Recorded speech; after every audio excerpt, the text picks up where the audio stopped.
वो हिंदू धर्म सनातन में धर्म को मानने वाले नहीं हैं। जी अब क्यों कोई कुछ कह दे सनातन धर्म का, वो क्या पालन करने से पहले बता, हमको बता दें। जब तक कोई त्यागी नहीं है, जी वह यदि त्याग धर्म का उपदेश करता है तो धर्म का उपदेश कर ही नहीं सकता। उसकी मनसा कुछ और होती। ये जितने भी कथाकार के, मैं किसी का नाम क्यों बताऊं, उनमें किनमें धर्म का लक्षण है? अधिकांश न्याय उम्र के हैं, अपने भौतिक सुख सुविधाओं के ऐसो आराम के इर्द उनकी सोच नहीं है। भौतिक भोग में उनकी प्रवृत्ति है, सांसारिक भोग से विरत की कल्पना भी नहीं करते हैं।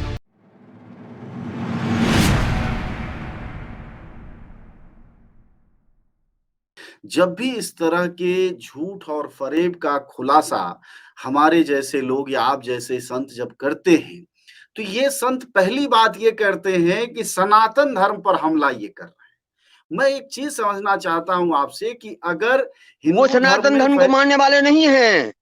जी, अब क्यों कोई कुछ कह दे सनातन धर्म का, वो क्या पालन करने से पहले बता दें, हमको बता जी। दें कि रात में भोग करेंगे, दिन में प्रवचन हुँ, करेंगे। हुँ। हमको इसका तो हम बहुत कठोर शब्द में बोल, ईश्वर की जी, सत्ता में जाने से पहले हमें भोग विरत होना होगा, हमें समत्व लाना होगा, पहले समस्त स्त्रियों में अपनी मातृभाव रखना होगा।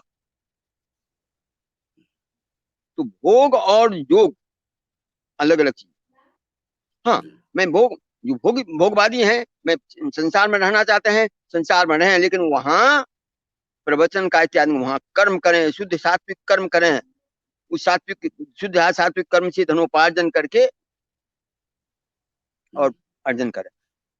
जी, बहुत से कबीरदास हुए, रविदास हुए, नाग महाशय हुए, वहां के बंगाल के। जी। ऐसे बहुत से संत हुए हैं जो जब तक घर गृहस्थी में रहे हैं तब तक उपदेष्टा नहीं रहे, जब वह भूख से विरत हुए हैं तभी उपदेष्टा हुए हैं। और वो लोग संसार में रहते हुए भी आज भूतों के आदर्श हैं, लेकिन कभी अपने कर्मों से धनों का अर्जन। तो ऐसा व्यक्ति जो और संसार में अपने बाल बच्चों का पालन करता है, वह, जी, हाँ, वह अपने कर्मों से धनोपार्जन करे, तब वह धार्मिक होगा। और जब त्याग में जाएगा तो वहां धन का ये नहीं। हमको तो कोई ऐसा इसमें नजर नहीं आते। यदि कोई चोरी करके, चपाटी करके, बेईमानी करके, ये प्रत्येक युग का नियम है। राक्षस हमेशा हुँ, ज्यादा रहा, ये तो कलयुग। हुँ, द्वापर में जब पांडव और कौरव का झगड़ा हुआ था, साक्षात कृष्ण पांडव के साथ, लेकिन सेना किसकी ज्यादा थी? ये तो जी, हमेशा आता रहा, ये हमेशा होता रहा। और चूंकि लैग रिजॉर्ट्स लैग, समान वृत्ति वाले लोग समान में भूल जाते हैं। तो संसार में लोग ज्यादा छल कपट इसमें जी रहा है, इसलिए एक छल कूद हुँ, से छली करता है। लेकिन जो शुद्ध सात्विक व्यक्ति हैं, हमारा भी तो आश्रम देख रहे हैं आप, कितने बार आए भी हैं। जी, यहाँ हमारे पास जो महात्मा है, त्याग तपस्या में। हुँ, जी, तो पहला धर्म है, न कर्मणा न प्रजया नो धने त्यागी नहीं कम तो मानस। कर्म से न प्रजा उत्पन्न करके धन से एक बात हुँ, त्याग से भगवान बोलते हैं त्यागात सांद्रंतम, त्याग से अनंत शांत हुँ, शांत। वो पहले तुम शांत में है। और कितने व्यक्ति वो तो कहते हैं, एक बार जरूर है, आजकल सिद्धियां बहुत हो गई हैं, बहुत से हम ऐसे व्यक्ति मिलेंगे जो आपके मन की बात बताते हैं। वो मन की बात वो भी है, वो तो लिख के बोलते हैं, उसमें नाना प्रकार की बातें हैं, उस पर हमको जाना नहीं है, जी, उस पर जी। हमको अन्वेषण नहीं करना है। आप क्या मानते हैं उनको लेकर? ये कि धर्म की गति बड़ी सूक्ष्म है। धर्म जो है वह 10 लक्षण से युक्त होना जी, चाहिए। क्षमा दया शौचम आर्जवम धीर चापलम धीर विद्या सत्यम क्रोधो दशकम धर्म लक्षण। ये जी, 10 लक्षण जहाँ हो वही धर्म है। और 10 लक्षण के विपरीत जहाँ हो वो धर्म नहीं। धृति, जी, जहाँ धैर्य हो, जहाँ हुँ, क्षमा करने की ताकत हो, जहाँ पवित्रता हो, आंतरिक और बाह्य दोनों को, दया जी, हो, हुँ, सरलता हो, बुद्धिमत्ता हुँ, हो, आत्मविद्या की ग्रहण करने की क्षमता हो, सत्य हो और क्रोध का अभाव। क्रोध, ये धर्म के 10 लक्षण। जी, यह सांसारिक धर्म है। संसार में भी यदि कोई धर्म करता है तो उसे यदि धार्मिक कहेंगे, चाहे वो किसी भी संप्रदाय का माने, किसी देवता को माने, सब अपना अपनी, संसार में भी तो, भोजन में भी तो अनेक रुचियां होती हैं, वैसे मन की भी अनेक रुचियां हैं, जो जहां करे, जिसको जहां संतुष्ट हुए, तो कोई आपत्ति। लेकिन जी, धर्म वही है जो इस 10 का पालन करता है। और खास करके भारतीय संस्कृति में, सनातन हिंदू धर्म प्रक्रिया में आप 3 अवस्था देख सकते हैं। यदि हुँ, कोई गृहस्थ है, घर गृहस्थी में रह रहा है, जी, उसे सत्य से, ईमानदारी से, कर्मठता से अपना शुद्ध कर्म करके धन का उपार्जन करे, और धन का उपार्जन करके अपने परिवार का भरण। यह जी, कर्मशील व्यक्ति का लक्षण। हुँ, और जब कर्म करते करते हमें ये अनुभव होने लगेगा कि नहीं, जैसे बहिर्गत दुनिया में हम अपने इसको खोज रहे हैं, वैसे आंतरिक भी एक दुनिया है, आंतरिक दुनिया में हम रहें, तो वो भक्ति की ओर बढ़ता है।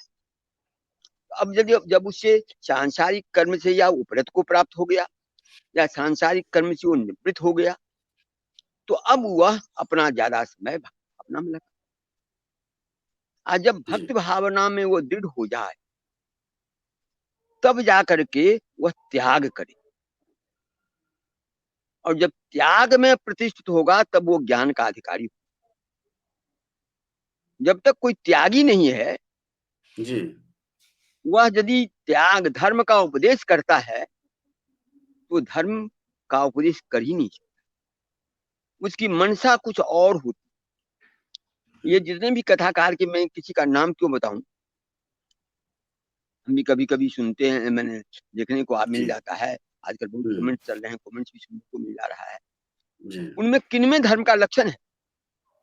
अधिकांश न्याय उम्र के हैं, अपने भौतिक सुख सुविधाओं के ऐसो आराम के इर्द उनकी सोच नहीं है, भौतिक भोग में उनकी प्रवृत्ति है, सांसारिक भोग से विरत की कल्पना भी नहीं करते हैं।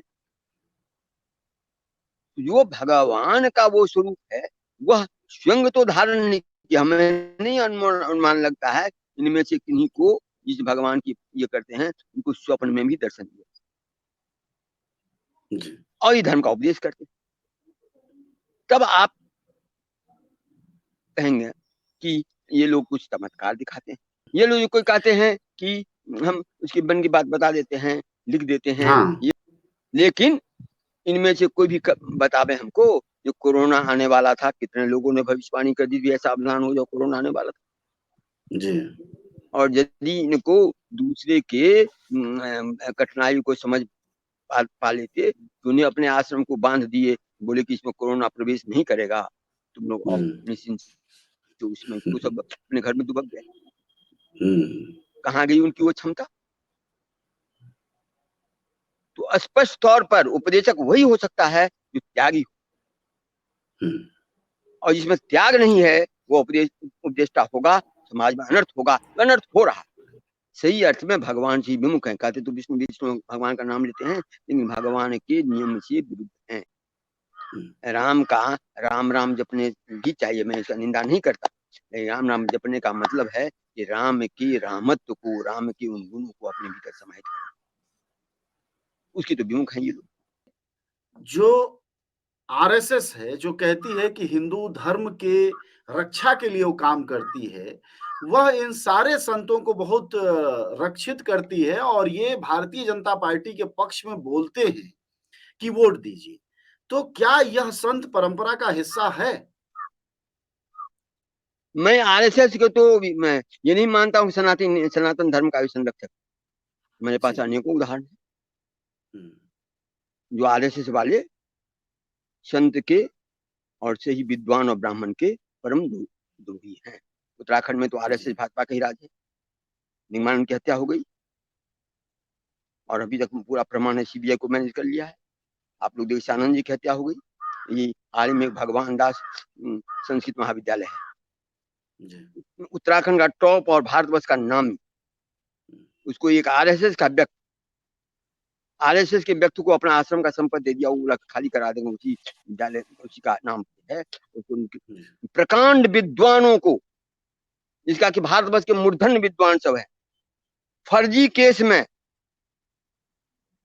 जजों को मैनेज करके, पुलिस को मैनेज करके, यहाँ उत्तराखंड सरकार के सह पर आरएसएस ने सब पर केस किए हुए है। एक प्रकांड विद्वान, साहित्य अकादमी सम्मानित विद्वान थे, प्रभारी प्राचार्य, उनको जेल में दे दिया। और वही आरएसएस वाला नियम है कि उनको जब वहां से हटता है तो उनको अभी तक साज तक नहीं है। क्यों? ये धर्म है, धन है। उत्तराखंड में जितनी भी घटनाएं घट रही हैं उसमें तो सब अधिकांश आरएसएस वाले का हाथ लग रहा है। ये अभी जो अंकिता मर्डर घटना हुआ है, उसमें जो विनोद आर्य है, वो भी तो आरएसएस का था जी। तो ये कैसे कहेगा कि हम धर्म को करते हैं? धर्म करने से हो जाएगा? कौन आरएसएस का ऐसा ऑफिस है जिसमें धर्म की चर्चा होती हो, हमको बताइए। कोई ऐसा ऑफिस है जिसमें कि लोग धर्म की चर्चा करते हो? कैसे धर्म कैसे वहां षड्यंत्र हो, वहां ये कैसे हो, वहां ये कैसे हो, वहां इसके अलावा उसमें वहां चर्चा किया। राम मंदिर ये है, और जितना वहां पर उसके नाम पर धंधाबाजी हुआ है, कहीं जांच तक नहीं बैठ पा रही है। तो धर्म क्या हमारे पकड़ की है? हमारे साथ बातचीत कर रहे थे स्वामी शिवानंद सरस्वती। वह मातृ सदन आश्रम के मुख्य संतों में शामिल हैं। वह उन संतों में शामिल हैं भारत के, जिन्होंने जन जीवन और समाज के लिए लड़ाइयां लड़ी हैं। आप जो गंगा पवित्र रूप में जितनी भी देखते हैं वह बची हुई है, उनमें मुख्य अगर किन्हीं का योगदान है, उनमें मातृ सदन का मुख्य योगदान है।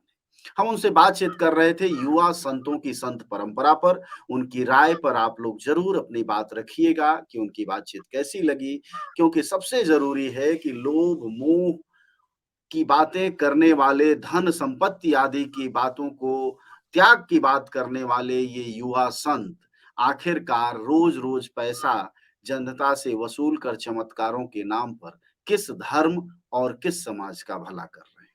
धन्यवाद सर, नमस्ते।